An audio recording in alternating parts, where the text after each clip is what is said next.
네, 지금부터는 성경책 쉽게 이해하기 이제 갈라디아서 두 번째 시간을 하도록 하겠습니다.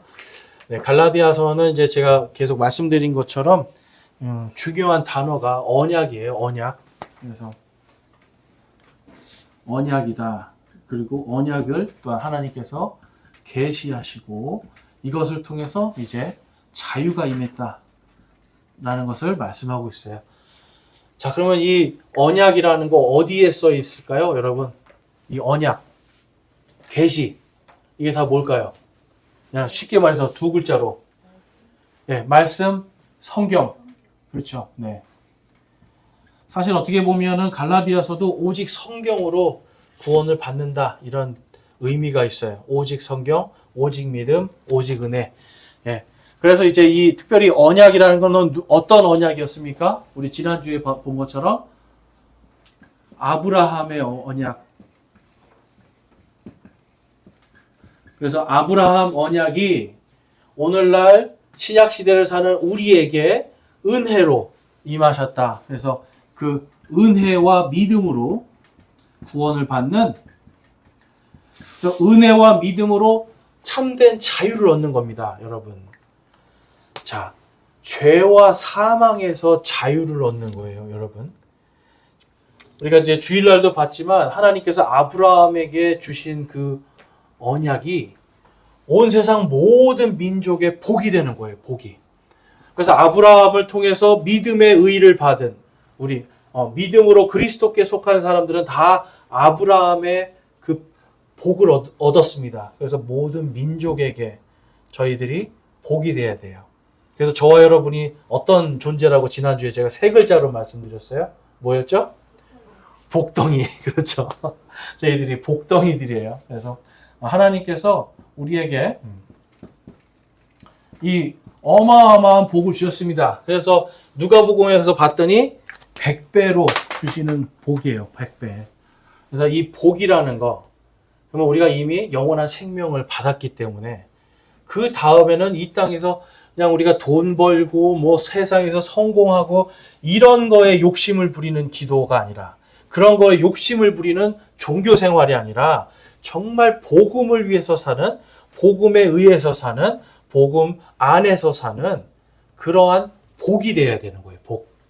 그래서 이제 저와 여러분이 온 세상 모든 민족의 블레싱, 복이 되어야 됩니다. 복. 자, 여러분 복이 될 준비가 되셨습니까? 네. 우리는 복이 되어야 되는 사람들이에요. 그래서 우리가 가는 그곳에 참된 자유가 생기는 겁니다. 그러니까 종교의 영에 이제 쌓여가지고 뭔가 구원받지를 못했는데 계속 교회를 다니긴 하는데, 최근에 만난 어떤 분도 그런 얘기를 하더라고요. 교회를 오래 다니지만 아직도 하나님이 누군지 모르겠대요. 교회를 오래 다니고 있지만 아직도 예수님이 누군지 모르고요. 교회를 오래 다니고 있지만 아직도 내가 누구에게 예배 드리는지 모르는, 여러분 그런 분들에게 이 블레싱이 있을까요? 없을까요? 없어요. 왜냐면 아직도 내 복이 뭔지를 모르는데 누구에게 복을 줄 수가 있겠어요. 그래서 우리가 지난 시간에 봤던 것이 은혜의 복음, 아브라함에게 주신 한 씨, 바로 예수 그리스도를 통해서 모든 민족이 복을 받는 그 언약의 복음을 우리가 살펴보았습니다.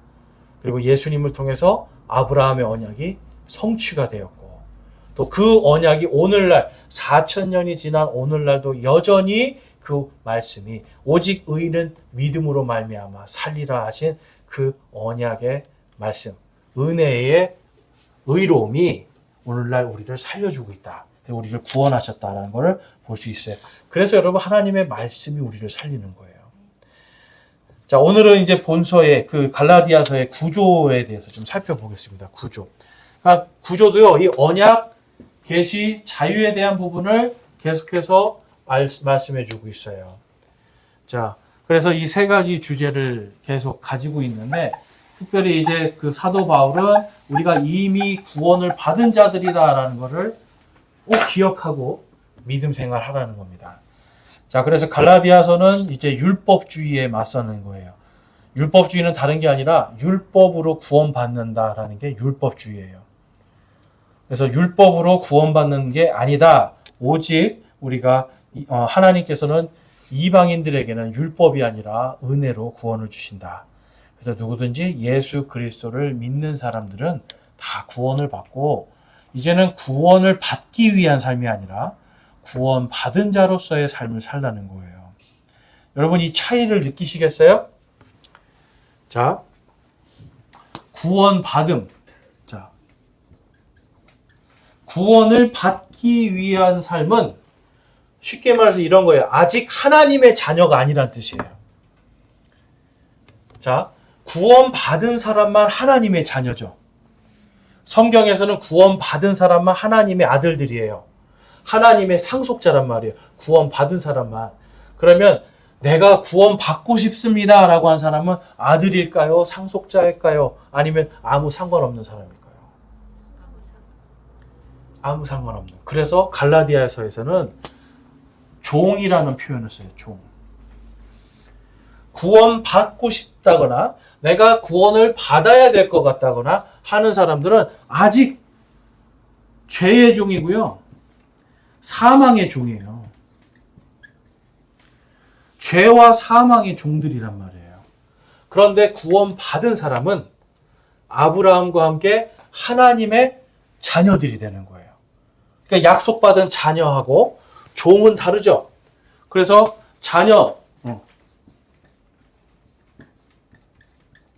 자녀들은 자유의 사람들입니다. 자유. 그래서 여기서 이 자유라는 거는 어떤 것에도 세상에 구애받지 않은 사람들, 세상으로부터 자유한 사람들, 죄와 사망으로부터 자유한 사람들. 자, 여러분들은 죄와 사망으로부터 자유케 되셨습니까? 예. 아멘. 한다면 여러분들은 하나님의 자녀들이에요. 그러니까 자, 내 신분이요. 하나님의 자녀입니다 라는 거하고 앞으로 나중에 하나님의 자녀가 되고 싶습니다는 삶의 자세가 달라지겠죠. 근데 여러분 참 재밌는 사실이 있어요. 나중에 하나님의 자녀가 되고 싶습니다 하는 사람들은 조금 더 열심히 살아보려고 그래요. 왜냐면 자녀가 못 되면 큰일 나니까. 그런데 나는 하나님의 자녀입니다 하는 사람들은 어떨까요? 반대로. 이미 됐기 때문에 별로 이제 나중에 내가 하나님 자녀 못 되면 어떻게 하지 하는 이런 긴장감이 떨어진단 말이에요. 갈라디아서에서 그래서 맨 뒤로 가니까 너희들이 그렇게 사는 게 아니라 정말 십자가만을 자랑하는 삶을 살아야 된다. 그러니까 구원받은 자로서 정말 구원받은 하나님의 자녀로서 어떻게든지 잘 살아야 된다. 그래서 성령의 열매를 맺어야 되고 성령과 함께 동행해야 되고 십자가만을 자랑하는. 근데 여러분 우리는 살다 보면 자꾸만 나를 더 자랑하고 싶어지죠. 내 자녀가 잘 되면 내 자녀를 자랑하고 싶고요. 내 남편이 잘 되면 남편 자랑하고 싶고 좋은 차 사면 내 차 자랑하고 싶고 우리 집에 아무튼 조그만 좋은 게 있으면 막 자랑하고 싶다는 거예요. 사람이. 그러니까 그러한 자랑으로 살지 말라는 겁니다. 그래서 오직 그리스도와 십자가만을 자랑하는 올바른 삶을 살아야 된다는 게 최종 결론이에요. 그래서 이제 본서의 구조를 보면 첫 번째는 서론과 바울의 사도권과 복음의 변호, 두 번째는 은혜의 복음에 대한 성경적 해석에 대해서, 그다음에 복음의 실천적인 적용에 대해서 기록을 하고 있어요. 자, 먼저 서론과 바울의 사도권 그리고 복음의 변호에 대해서 좀 살펴보면, 자, 1장에서 10장까지, 이제 요거는 1장 1절에서 2장 21절까지의 내용인데요. 자, 바울이 이제 인사를 하고 복음이 중요하다는 걸 말해줍니다. 여러분, 이게 제일 중요한 거예요. 성도의 교제에서 제일 중요한 거, 이 사람이 정말 복음을 받아들인 사람인가. 여기에서부터 시작이 되는 거예요. 여러분들이 어디를 가서, 교회 어떻게 하다 보니까 저 교회 다녀요. 그래요. 자, 그럼 한번 물어보세요. 구원 받으셨어요? 하고 한번 물어보세요. 한국 사람들은 이 말 들으면 다 이상하게 생각합니다. 뭐야? 나 교회 다닌다니까? 아니, 교회 다니는 거 말고 구원 받으셨어요? 물어보세요. 그러면 다들, 이 사람 나를 무시하는 거야? 막 이렇게 생각해요. 근데 여러분, 이런 생각이 잘못된 거죠? 구원 받으셨어요? 그러면, 네, 저 구원받은 하나님의 자녀입니다. 당신 구원 받으셨어요? 네, 저도 구원 받았습니다. 아이고, 하나님의 자녀군요. 반갑습니다. 여기에서 교제가 시작되는 건데, 한국에서는 이게 이제 구원파라든지 이런 이단들이 이러한 전도 방법을 쓰다가 보니까 구원받았습니까? 라고 하는 이게 굉장히 나쁜 것처럼 그렇게 비춰져요. 한번 해보셨어요? 누구 만나는데 구원받으셨냐고 해보셨어요? 여러분 근데 미국에 가보면 저도 맨 처음에 가서 놀란 게 언제 구원받았냐 이거부터 물어봐요. 당신 교회 다니냐가 아니라 당신 예수님 믿습니까? 아, 예, 믿습니다. 언제 구원받았습니까? 물어봐요. 그래서 미국 사람들은요, 여러분 무슨 잔치 같은 거 할 때 그 노래도 있어요. 한 사람씩 일어나는 거예요. 나는 몇 년도 몇 월에 구원받았네 하고 또 앉고, 또 이쪽에 있어요. 나는 몇 년도 몇 월 며칠에 구원받았네. 그래서 자기들 막 구원받은 날을 기뻐하는 노래도 있어요. 막 돌아가면서 한단 말이에요, 이렇게. 근데 우리나라에서는 이제 그런 문화가 아니니까 몇 월 며칠에 구원받았냐 하면 다 모른다고 그래요. 그렇죠? 그리고 날짜가 뭐가 중요하냐고 그러죠. 물론 날짜 중요하지 않아요. 그런데 어떻게 보면 정말 내가 받은 구원이 기쁘고 감사하고 귀한 거라면 언제 받았는지는 우리가 알 수 있겠죠. 그걸 기억하는 것이 사실은 좋은 겁니다. 자, 그래서 지금 서론에서 갈라디아서에서는 우리가 구원받은 사람이다. 구원이 얼마나 중요한 것인가라는 걸 말씀하면서 이 복음을 율법으로 왜곡하는 사람들, 그 사람들을 자, 율법으로 구원을 율법으로 받을 수 있다라고 왜곡하는 사람들은요. 종들이라고 말씀하고 있는 거예요. 아직도 구원 못 받은 아직도 하나님의 아들이 아닌 종들이다 라고 이야기를 해요. 그런데 지금 이거를 가르치는 사람들은 그리스도의 종들이 또한 아니다라고 그 말씀을 해요. 그러니까 죄와 사망에서 종이 아니라 우리가 그리스도의 종이 되어야 되잖아요. 그런데 이것을 자꾸만 복음이 아닌 율법의 의로, 율법을 지킴으로 구원받는다는 사람들, 그러한 사람들 믿지 말아라, 그러한 사람들 따르지 말아라, 이러한 얘기를 하고요. 그 다음에 1장 11절에서 24절까지는 이제 복음의 기원, 그리고 사도 바울이 자신이 어떻게 사도직을 받게 되었는가, 그래서 자신의 부끄러운 과거도 이야기합니다. 사도 바울이 원래는 어떤 사람이었습니까, 여러분? 네. 사도 바울이 원래 죄의 종이었어요. 그렇죠? 예수님을 핍박하고 예수님 믿는 사람들을 죽이던 사람이에요. 그런데 그 사람이 이제는 그 복음을 위해서 자기 목숨을 바치는 사람이 됐어요. 복음을 핍박하던 사람이 복음을 위해서 목숨을 바치는 사람으로 바뀐 거예요. 그러니까 복음이라는 게 이 사람에게는 무엇이 되는 겁니까, 여러분? 복음이 사도 바울에게는 그냥 인생 자체가 되는 거예요, 인생. 내 생명. 여러분, 복음이 내 생명이라고 하는 이 사실이 굉장히 중요한 겁니다. 그냥, 교회 다니지. 나 그냥 그 예수님 말씀 믿어. 이게 아니에요. 이 복음이 나의 생명이라고 여겨야 되는 거예요. 내가 이 복음을 위해서 사는 것이 나의 의무요, 나의 책임이다. 라고 하는 것을 알아채야 돼요. 그래서 이 복음과 인생, 이것을 이 사람이 어떻게 알게 됐는가? 하나님의 계시로서. 예수 그리스도의 계시를 통해서. 사도 바울이 예수님을 직접 만났잖아요. 그렇죠? 우리가 사도 바울을 그러니까 예수님의 12 제자가 아님에도 사도라고 부르는 이유는 이 사람이 예수님을 직접 만났기 때문에, 그리고 예수님이 이 사람을 직접 부르셨기 때문에, 그래서 우리가 사도라고 부르는 거예요. 그래서 그 자신이 받은 계시를 예수님의 제자인, 거기 오타가 있네요. 아예 배가 아닌데요. 어의 배인데 오타가 있습니다. 베드로하고 주님의 형제 야고보가 증거하고 있다. 이때는 예수님의 제자 야고보는 이미 순교해서 사라졌고요. 죽은 상태고 예수님의 형제 야고보가 있었어요. 여러분, 야고보도 원래는 어떤 사람이었을까요? 예수님의 형제 야고보. 우리 마가복음에 봤더니 예수님의 형제들이 예수님을 정신 나간 사람, 제정신이 아닌 사람 취급했고 그 사역을 하지 못하게 말리려고 하고 왔던 사람이에요. 그러니까 야고보는 사실 예수님이 십자가에서 돌아가시기 전까지 믿지 않던 사람이에요. 야고보는 믿지 않았던 사람인데 자신의 의붓형이 예수님이 분명히 나의 형이었는데 그분이 말씀대로 죽었다가 말씀대로 사흘 뒤에 다시 살아남을 보면서 이제는 주님이라고 부르게 되는 거예요. 그래서 주님의 형제 야고보가 나의 사도권을 증거하고 있다라고 기록하고 있습니다. 그러니까 여러분 증인이 있다라는 거죠. 증인. 저의 믿음과 여러분들의 믿음, 이 교회 공동체가요. 사실은 다른 게 아니라 우리가 가끔씩은 우리가 어떻게 언제 구원받았는가 날 잡아서 한 번씩 또 간증을 듣고 또 간증을 듣고 이런 게 중요해요. 옛날에 했으니까 안 해도 되는 게 아니라 옛날에 제가 간증한 거 기억나세요? 안 나잖아요. 그렇죠? 제가 설교 시간에도 가끔 얘기하고 뭐 이런 얘기하는데 그게 기억 안 나요. 근데 그렇기 때문에 우리는 가끔씩이라도 내가 받은 구원이 어떤 것인가 서로 돌아가면서 교제할 때 이야기하는 것도 굉장히 중요합니다. 그래서 사도 바울은 야고보와 베드로가 나의 증인이다. 그래서 여러분 우리 모두가 또한 각자의 구원의 증인들로 설 수 있어야 돼요. 자, 2장 1절에서 10절을 가보면 이제 예루살렘에서 사도들과 한 어떤 합의에 대해서 그것은 뭐냐면 이방인들도 구원받을 수 있다.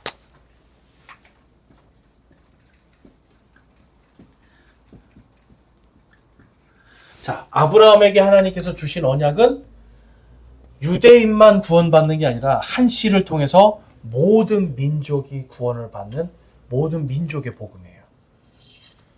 그래서 그 복음이 이제는 사도 바울을 통해서 이방인들에게도 전파될 수 있도록 하나님께서 길을 열어주셨다라고 하는 것을 2장 1절에서 10절 여기서 말씀하고 있어요.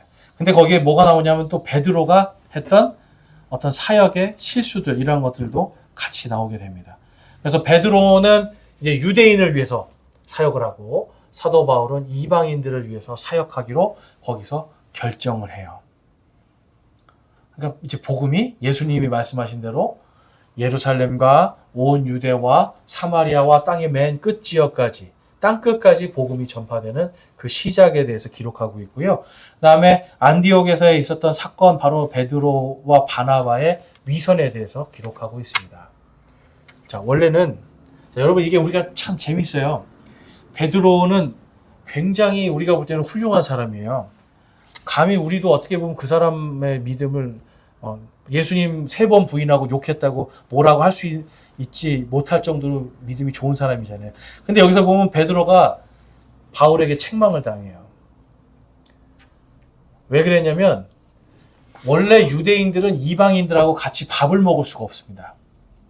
근데 베드로가 바나바하고 이방인들하고 같이 식사를 하는데 저쪽에서 유대인들이 이렇게 들어오니까 얼른 아닌 척하고 유대인이기 때문에 이방인들하고 밥 먹지 않은 것처럼 이런 위선을 떨어버린 거예요. 그랬더니 사도 바울이 그거를 책망을 합니다. 아니 이제는 이방인들도 다 복음이 전해졌고 그 다음에 보세요. 벌써 그들 안에 뭐가 있는 거냐면 아직도 유대교의 때를 못 벗는 거예요.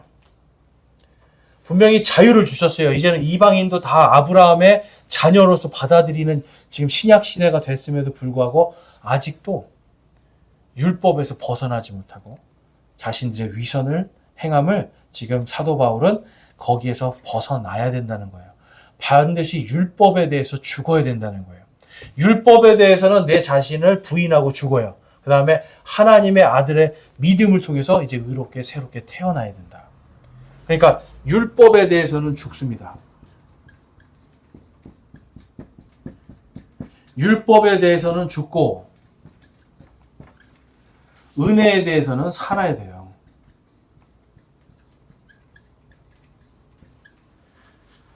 자, 한번 따라해 보겠습니다. 율법에 대해서는 죽고 은혜에 대해서는 살아야 한다. 그래서 오직 의인은 믿음으로 말미암아 살리라. 우리가 믿음의 의로 구원받았다고 하는 이 의로움으로 사는 겁니다. 자, 갈라디아서 2장 19절에서 20절까지 말씀인데요. 같이 한번 읽어보겠습니다. 2장 19절에서 20절 시작. 내가 율법을 통해 율법에 대하여 죽었나니 이것은 내가 하나님께 대하여 살고자 함이라. 내가 그리스도와 함께 십자가에 못 박혀 있으나 그럼에도 불구하고 사노라. 그러나 내가 아니요 그리스도께서 내 안에 사시느니라. 나는 지금 내가 육체 안에서 사는 삶을 나를 사랑하사 나를 위해 자신을 주신 하나님의 아들의 믿음으로 사노라. 아멘. 나는 어디에 못 박혀 있대요? 나는 십자가에 못 박혀 있는 거예요. 내 안에 율법주의, 내 안에 있는 죄악들, 탐욕과 정욕들은 전부 다 어디에다 못 박아야 돼요?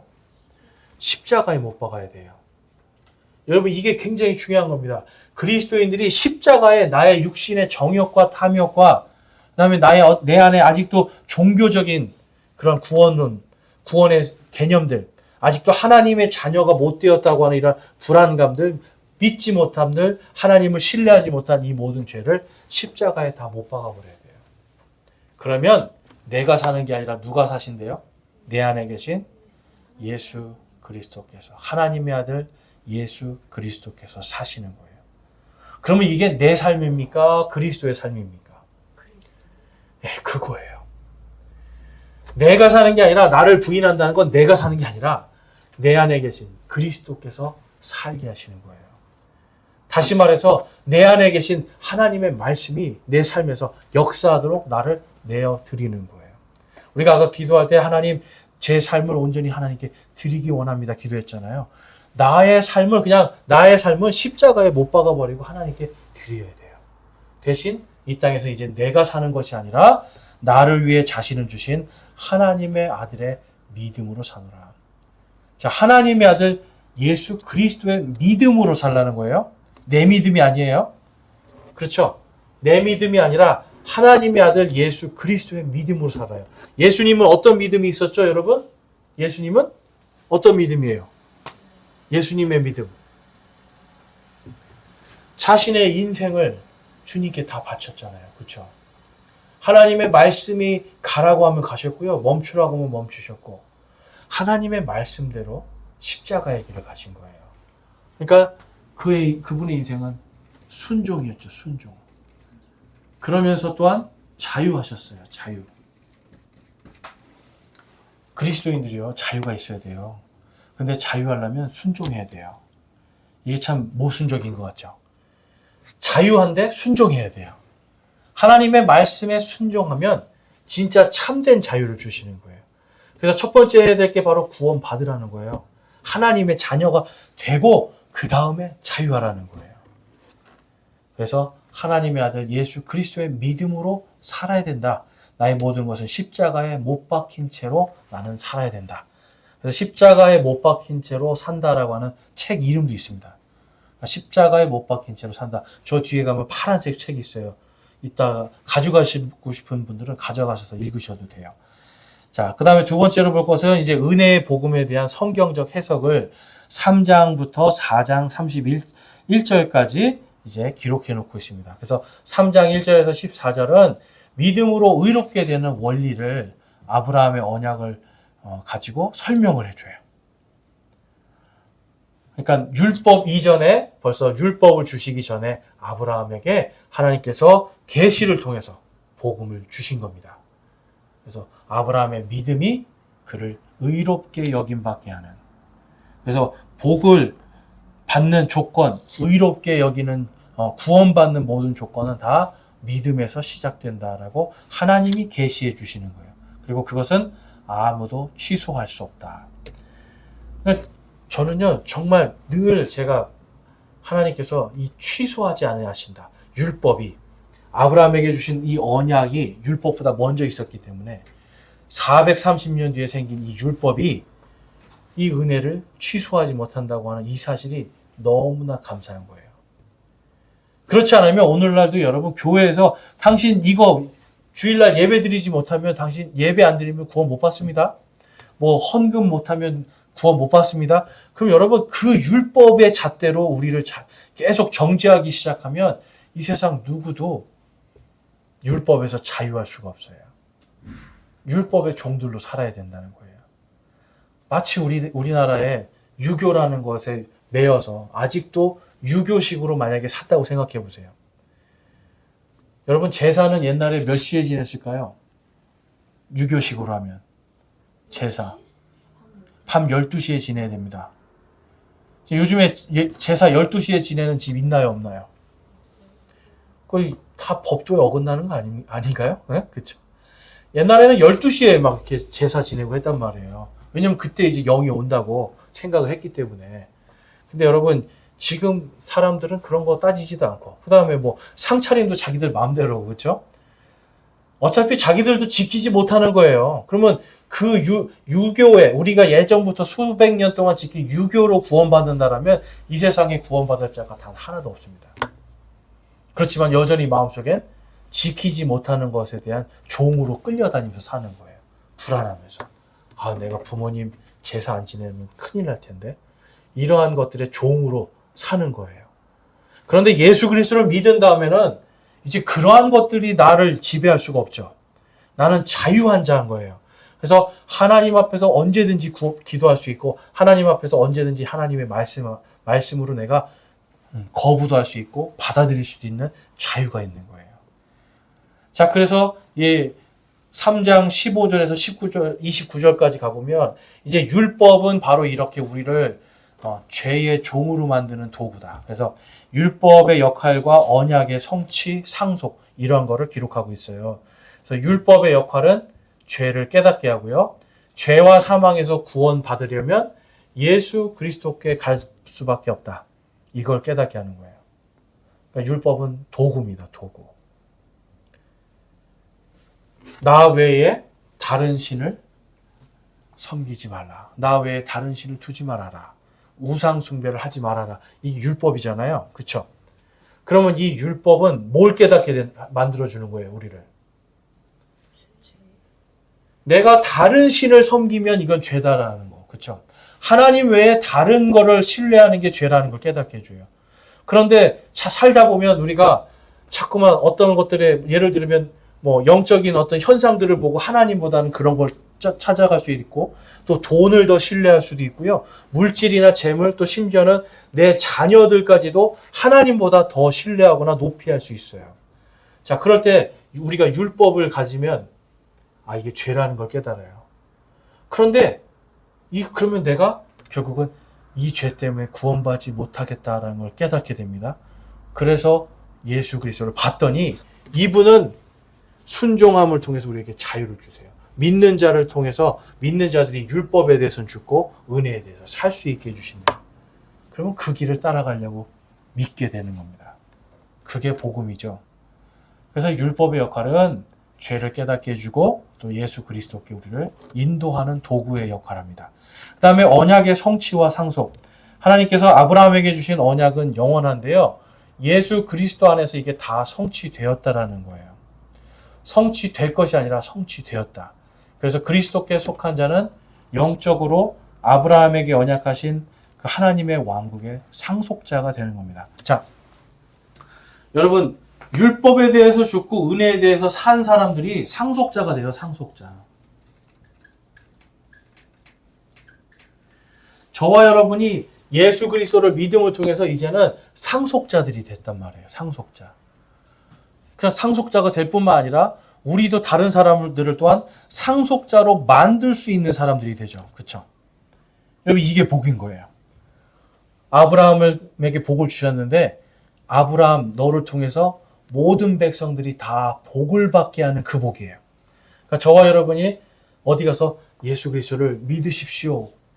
전도지 하나 주고 또 예수님을 믿으라고 얘기해 주고 또 우리 자매님은 나갈 때 기도해 주고 그렇죠? 남편분 그리고 구원받도록 기도해 주고 우리 형제 자매들 위해서 가족들을 위해서 구원받을 수 있도록 기도해 줄 수 있는 유일한 한 사람 바로 구원받은 사람이에요.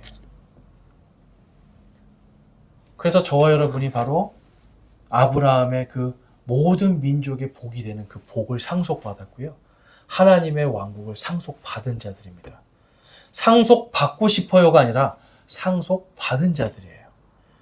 그런데 땅에서 잘못 살면 상속을 잃어버리게 되는 거죠. 그러니까 이미 상속받은 자로 세워졌는데 내 상속을 잃어버리는 이 안타까운 일을 범하지 말라고 성경은 계속 말씀하는 거예요. 그래서 죄 짓지 말라는 거예요. 그 다음에 4장 1절에서 31절까지 보면 이제 종과 상속자에 대한 풍요에 대해서 기록하고 있습니다. 자, 여러분 종이 주인의 집을 상속받을 수 있는 방법이 딱 하나 있습니다. 그게 뭐가 있을까요? 뭐가 되는 거예요? 자, 종으로 태어났는데 상속자가 되는 유일한 한 가지 방법, 그거는 입양되는 겁니다. 입양. 양아들 되는 거예요. 양아들. 근데 여러분 한번 잘 생각해 보세요. 여러분의 자녀들이 있는데 자녀들이 있어요. 여러분들의 땅이 만약에 내가 저기 어디 정말 좋은 땅 내가 한 100평 갖고 있다고 생각해 보세요. 원래는 내가 아들이 하나 있는데 그 아들에게 100평을 다 상속해 줄 수 있었어요. 근데 갑자기 어떤 아이를 입양을 했네. 그러면 이 100평이 어떻게 되는 겁니까? 나눠지죠. 그럼 여러분은 어떻게 주고 싶으세요? 내 아들 더 많이 주고 입양한 아들 조금 주고 싶고. 지극히 욕심이 많으시네요. 그렇죠? 자, 근데 하나님은 그게 아니라 내가 예수 그리스도에게 주는 그 하나님의 왕국, 그 상속, 그만큼 내가 너희도 주겠다. 이 말씀하시는 거예요. 똑같이 준다는 거예요. 그러니까 이미 줬다는 거예요. 그러니까 하나님께서는요, 이 입양의 은혜를 우리에게 주십니다. 그래서 우리는 이제 더 이상 이제 하나님의 아이들로서 죄와 율법의 종들이 아니라 종이었던 우리가 하나님의 아들 예수 그리스도를 믿음으로 입양됐다는 거예요.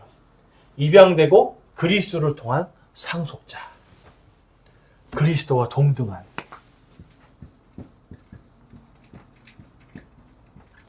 예수 그리스도와 함께 공동 상속자가 되는 겁니다. 여러분, 이게 얼마나 큰 은혜예요. 여러분, 예수님만큼 순종하고 예수님만큼 믿으셨어요? 우리 이 중에 정말 십자가에 못 박힐 정도로 믿음이 좋은 분 계세요? 네? 없잖아요. 그런데도 하나님은 상속해 주겠다라고 약속해요. 왜냐면 예수가 이미 너를 위해 죽었기 때문에. 이제 너는 죽지 마라. 그 말씀하시는 거예요. 자, 근데 갈라디아 교회는 여전히 계속해서 세상의 초등 원리, 뭔가 열심히 덕을 쌓아야 복을 받고 뭔가 열심히 종교 생활해야 구원받는 이러한 초등 원리와 우상 숭배의 종노릇을 하는 자들이 여전히 계속 있었다라는 거예요.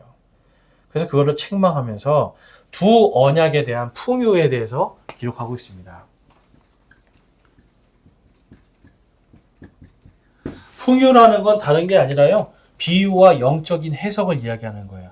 그래서 두 가지 풍요에 대해서 기록하고 있는데 하갈과 이스마엘, 그 다음에 이제 사라와 이삭에 대해서 기록을 하고 있어요. 그래서 거기 보면 하갈과 이스마엘이란 나오죠. 하갈이 있고 사라가 있습니다. 아브라함의 본처는 누구죠? 본처? 그렇죠. 사라가 약속된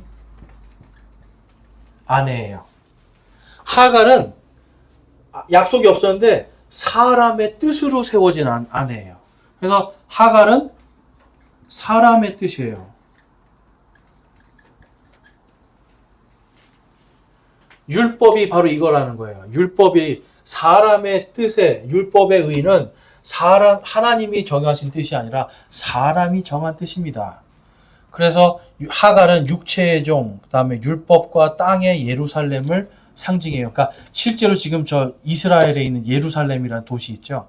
거기를 상징하는 하나의 비유적인 해석으로 하갈과 이스마엘을 하나님께서 세우셨는데, 이스마엘은 이제 율법이 아니라 사람의 노력과 의지로 태어났죠.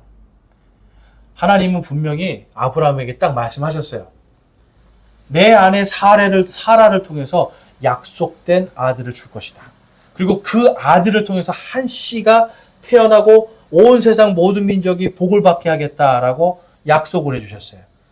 그런데 사라가 아브라함에게 와서 난 이제 늙었어요. 난 이제 애를 못 낳아요. 자, 그러면 하나님을 하시겠다고 했는데 사라는 나는 인간적인 마음으로 나는 못해요. 난 이제 애 낳을 수 없어. 여러분 생각해 보세요. 90세 됐는데 여러분 보고 애 낳으라고 하면 낳으시겠어요? 50에도 힘들어. 지금 50에도 있는데. 네. 40만 넘어도 노산이라고 지금 다 아기 안 낳겠다고 하는 시대인데 90이 넘었는데 지금 나는 이제 못 낳아. 당연한 거잖아요. 근데 사람의 뜻이었던 거예요.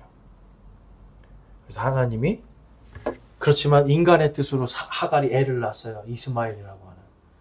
그럼 이 아이를 죽여야 돼요? 아니잖아요. 하나님이 그래도 이 아이를 살려주시고 많은 민족이 되게 해주시는데 이제 들에서 광야에서 사는 사람으로 살도록 해주셨어요. 살려는 주시는 거예요. 반대로 사라에게는 이제 진짜 약속된 한 씨, 한 아들을 주셨습니다. 그 이름이 이삭이에요. 그거에 대해서 두 가지를 했는데, 두 가지에서 풍요를 했는데, 쉽게 말해서 종에게는 상속자의 권한을 주지 않는 거예요. 대신 사라에게서 난 이 한 아들 이삭에게는 상속자의 지위를 주는 겁니다. 이게 풍요라는 거예요. 그래서 저와 여러분은 상속자로 거듭 태어난 겁니다. 예수님을 믿는 순간. 자, 우리가 예수님 믿을 때 거듭났다라는 말 들어보셨어요? 거듭났다? 예, 예수님을 믿었을 때 우리의 죄는 우리가 침례받을 때 그 얘기 하잖아요. 물속에 들어갈 때 우리의 옛사람은 죽은 거예요. 그 다음에 물속에서 나올 때 다시 그리스도와 함께 다시 살아나는, 다시 거듭나는 그러한 역사가 일어나는 겁니다. 그러니까 침례로 구원받는다는 게 아니라 그거를 침례가 보여주는 거예요. 물론 침례를 받지 않아도 우리가 예수님을 믿는 순간 죄에 대해서 우리는 다 죽고, 우리의 죄는 예수님과 함께 죽고, 그 다음에 예수님과 함께 다시 거듭난 인생들을 살아가는 겁니다. 자, 그래서 우리가 하나님의 아이들로서 이제는 약속된 자녀들이다라고 기록을 하고 있어요. 갈라디아서 4장 24절. 요 말씀은 이제 이 하나님의 교회라고 하는 이단들이 많이 사용하는 말씀인데요. 제가 그거에 대해서 좀 설명을 좀 해드릴게요. 자, 24절에 보면 그것들은 풍윤이라 이 여자들은 두 언약인데 하나는 시내산에서 나와 종이 되게 하는 자니 곧 하갈이라. 이 하갈은 아라비아에 있는 시내산이요 지금 있는 예루살렘에 해당하는 곳으로 자기 아이들과 더불어 종로로 타느니라. 그러나 위에 있는 예루살렘은 자유로운 자니 곧 우리 모두의 어머니라. 형제들아 이제 우리는 이삭과 같이 약속의 아이들이니라. 자, 하갈은 종이 되게 하는 율법을 상징한다 라고 말씀하고 있고, 그 다음에 사라는 자유로운 자, 그러니까 죄에서 자유하게 되고 사망에서 자유하게 된 구원받은 자라는 뜻이 있어요. 그래서 우리 모두의 어머니 예루살렘에 대해서 기록하고 있습니다. 그래서 우리는 이삭과 같이 약속의 아이들이다. 자, 그러면 그 예루살렘, 이게 어머니 하나님을 뜻하는 걸까요, 여러분? 이게 어머니 하나님을 뜻하는 게 아니에요. 그렇게 해석할 수 있어요. 그러니까 이게 말씀을 그러니까 전혀 2000년 동안 그렇게 해석하는 사람이 없었는데 이 어머니 하나님을 믿는 사람들이 딱 그렇게 해석을 해버린 거예요. 그래서 그 예루살렘이 지금 자기네가 이제 믿고 있는 그 여자분, 그분이다 이제 얘기하는데 여러분 이거는 그 얘기하는 게 아니에요. 앞에 미리 풍유다, 이건 비유다라고 말씀을 하고 있어요. 그러니까 그 어머니로 구원받는 게 아니라 우리는 이미 뭐라는 거예요? 이삭과 같이 약속의 아이들이 됐다라고 기록을 하고 있어요. 자, 그래서 그 위에 있는 예루살렘 이건 뭐냐면 우리 모두의 어머니, 이건 무슨 뜻이냐면 어머니 하나님을 뜻하는 게 아니라 이사야서 65장 17절에서 19장의 말씀이 성취되었다라는 것을 뜻하고 있는 겁니다. 또 참고로 아셔야 되는 거는 히브리어하고 헬라어는 도시를 전부 다 여성형으로 표현을 해요. 처녀라든지 여인, 음녀 이런 식으로 도시들을 여성형으로 표현을 해요. 자, 그래서 그 예루살렘에 대해서 한번 보겠습니다. 이사야서 65장 17절에서 19절 말씀이에요. 같이 한번 읽어볼게요. 시작. 보라, 내가 새 하늘들과 새 땅을 창조하노라. 이전 것은 기억나지 아니하며 생각나지 아니하리라. 오직 너희는 내가 창조하는 것을 영원히 기뻐하며 즐거워할지니라. 보라, 내가 예루살렘을 즐거움이 되도록 창조하며 그녀의 백성을 기쁨이 되도록 창조하고 내가 예루살렘을 기뻐하며 내 백성을 기뻐하리니 슬피 우는 소리와 부르짖는 소리가 다시는 그 안에서 들리지 아니하리라. 아멘. 새하늘과 새 땅을 창조한다. 이게 어디에 기록되어 있어요? 요한계시록에 가면 기록되어 있습니다. 그리고 요한계시록에 가면 오늘 우리가 찬양한 것처럼 하나님께서 모든 믿는 자들이 들어가서 거하는 새 예루살렘을 허락해 주신대요. 그러니까 새 하늘과 새 땅, 새 예루살렘, 요한계시록에 가면 이미 그것이 어머니 하나님이 아니라 하나님께서 우리에게 상속해 주실 땅이라는 것을 기록하고 있어요. 그래서 새 예루살렘은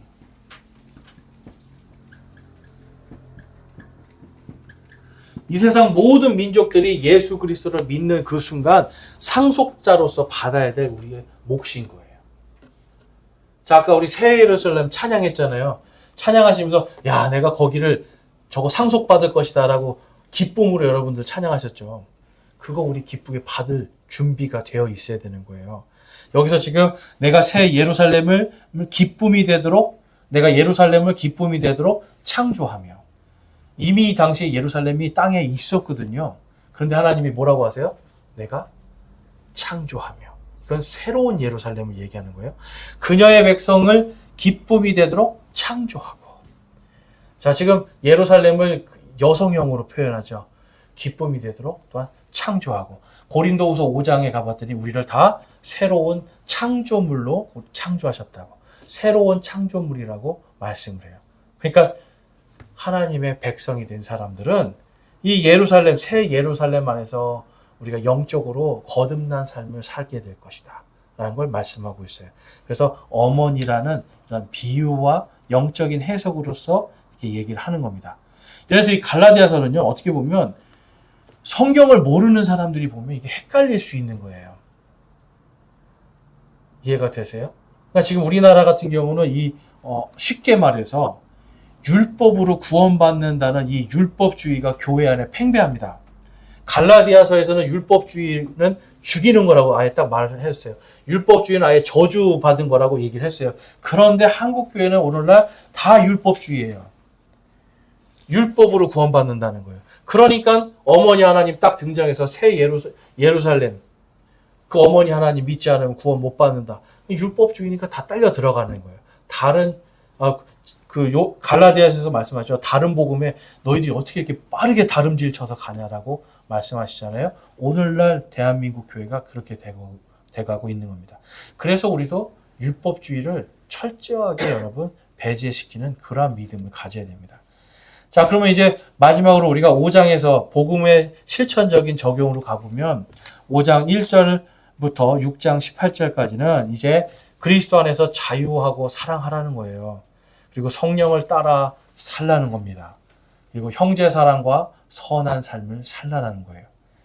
결론적으로 십자가 외에는 자랑할 것이 없다라고 결론을 내립니다. 여러분, 십자가 외에는 자랑할 게 없어요. 재물이든 명예든 칭찬이든 이 모든 거 우리가 죽으면 다 끝나는 겁니다. 그런데 영원한 것을 이미 받았단 말이에요. 십자가를 통해서 예루살렘도 우리는 상속받는 상속자로 하나님의 자녀들로 이미 우리가 세워졌어요. 이게 가장 큰 복이라는 거죠. 그러니까 거기에 맞게 사는 사람들 바로 십자가 외에 다른 것을 자랑하지 않는 삶을 않는 사람들이다라고 갈라디아서가 말씀합니다. 그래서 갈라디아서에서 그리스도인의 상속의 언약에 따른 삶에 대해서 기록을 이렇게 볼 수 있어요. 그래서 구원의 영원한 언약이 계시됐습니다. 그 계시를 통해서 언약을 통해서 종이었던 우리가 하나님께 입양되고 이제는 상속자로 살아가는 겁니다. 이해가 되세요? 그래서 종노릇을 더 이상 하지 말자. 죄와 율법의 종노릇을 하는 삶은 이제는 끝내자. 그러려면 어떻게 돼요? 십자가에 못 박힌 채로 살라는 거예요. 그 다음에 그리스도인은 자유해야 된다는 거예요. 자유 안에서 그리스도의 법을 성취하고 성령님을 따라 살라는 겁니다. 받지 못할까 봐 벌벌 떨면서 하나님의 말씀을 따라가는 게 아니라 구원 받았으니까 이제 내 의지로 내 자유 안에서 말씀에 순종하는 거예요. 예수님께서도 하나님의 말씀을 거부하실 수 있는 분이었는데 거부할 수 있는 자유가 있었잖아요. 기도했잖아요. 하나님 제발 이 잔을 제게서 돌려주십시오. 싫다는 거거든요. 예수님도. 그런데 뭐라고 말씀해요? 그러나 내 뜻대로 하지 마옵시고 아버지의 뜻대로 하옵소서.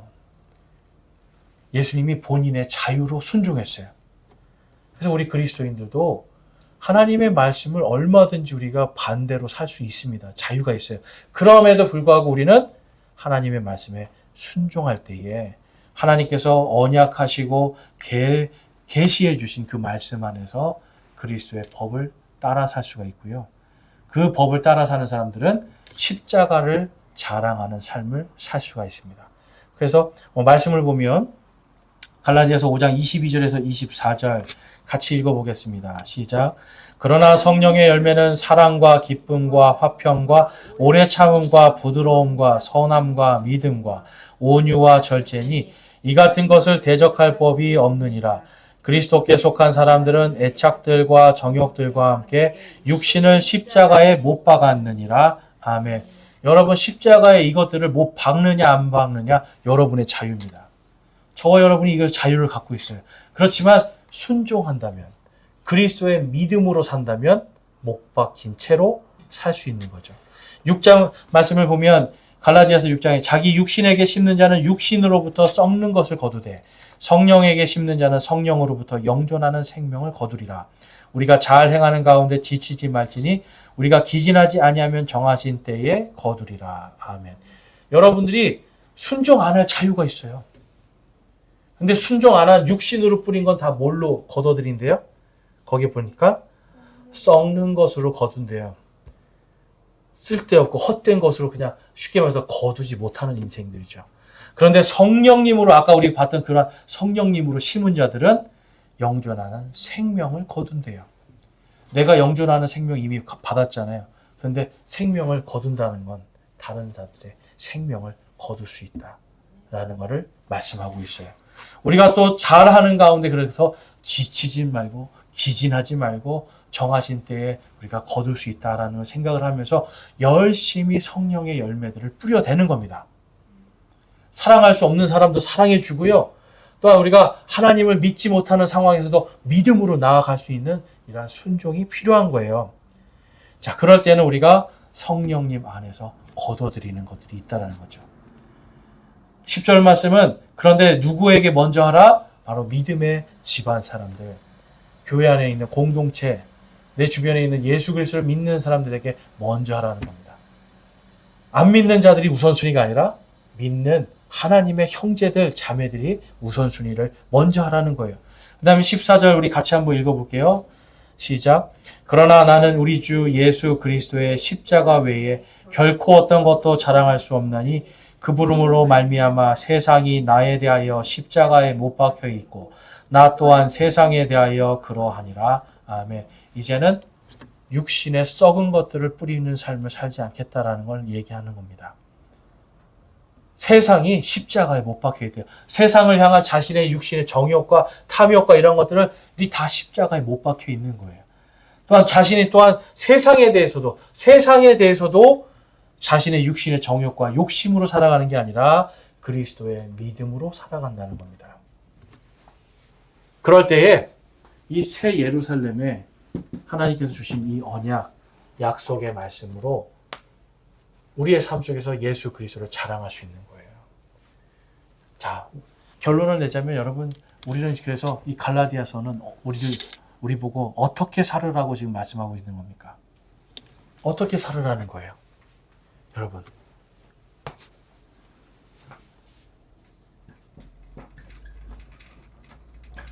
따라해 보겠습니다. 상속자로서 그리스도의 믿음으로 살자.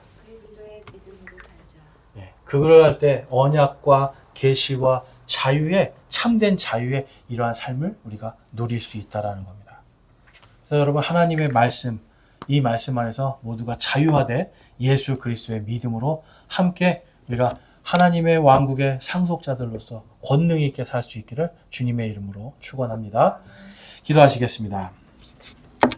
하나님 아버지 감사합니다. 저희들 오늘 갈라디아서를 보았습니다. 하나님, 갈라디아서 말씀처럼 저희들이 하나님의 언약과 계시의 말씀들을 믿음으로 이제는 죄와 율법의 종들이 아니라 하나님의 아이들로서, 하나님의 자녀들로서 자유로운 자들이 됐음을 이 시간 고백합니다.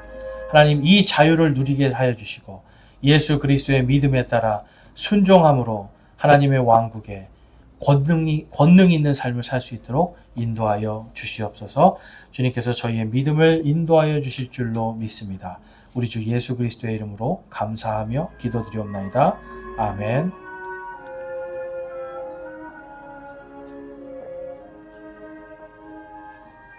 각자 기도하시고 편안하게 돌아가시기 바랍니다.